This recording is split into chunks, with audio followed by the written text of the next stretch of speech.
বাংলাদেশ থেকে পৃথিবী থেকে বিদায় নেয়, তাহলে আমরা লক্ষ লক্ষ কোটি কোটি ওসমান হাদি হয়ে আবার ফিরে আসবো ইনশাআল্লাহ।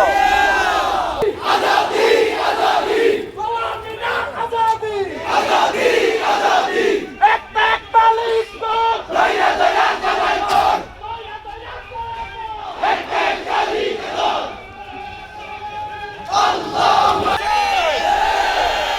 সংগ্রামী ছাত্র জনতা, ভারতীয় আধিপত্যবাদ শুধুমাত্র সীমান্ত হত্যা নয়, তারা আমাদের দেশের রাজনীতি, আমাদের দেশের অর্থনীতি, সংস্কৃতি, এমনকি আমার দেশের পরিকল্পনার বিউটিকেও তারা হস্তক্ষেপ রাখছে।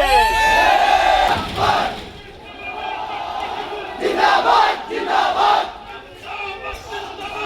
ইসলামী ছাত্র শিবির।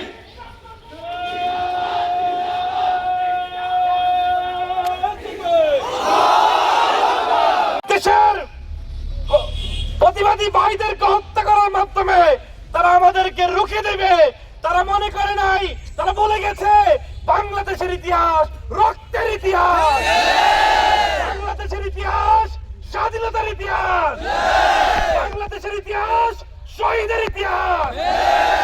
আমার দেশের স্বাধীনতা, সার্বভৌমত্ব, ইসলামী আন্দোলন নিয়ে যারা বিরোধিতা করবে তাদেরকে বাংলার জনগণ ছাড় দেবে না।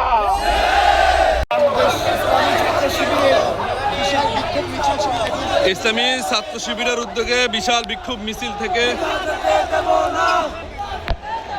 হাদির উপর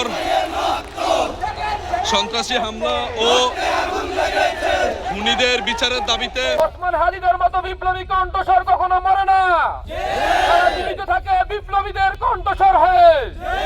এই জন্য আমরা তাদেরকে বলতে চাই, আপনারাও এক ওসমান হাদিকে হত্যা করার মাধ্যমে বাংলাদেশ থেকে আধিপত্যবাদ বিরোধী, আধিপত্য বিরোধী যে কর্মকাণ্ড আছে সেই কর্মকাণ্ডকে রুখে দেওয়ার জন্য আমরা সর্বদাই প্রস্তুত রয়েছি। এই বিক্ষোভ মিছিলটি রামগঞ্জ পৌর শহরে অনুষ্ঠিত হচ্ছে।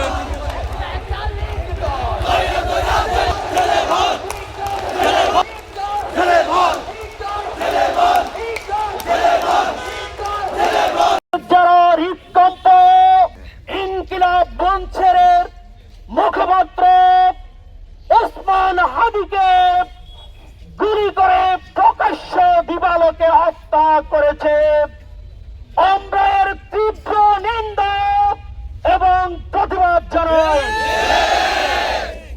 ওসমান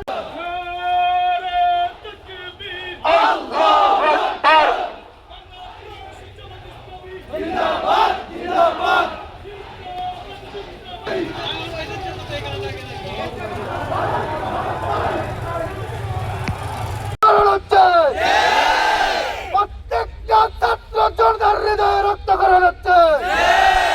তিনি ছিলেন এই দেশের আজাদী আন্দোলনের অগ্রনায়ক, এ দেশের স্বাধীনতার সার্বভৌমত্বের অগ্রপথিক।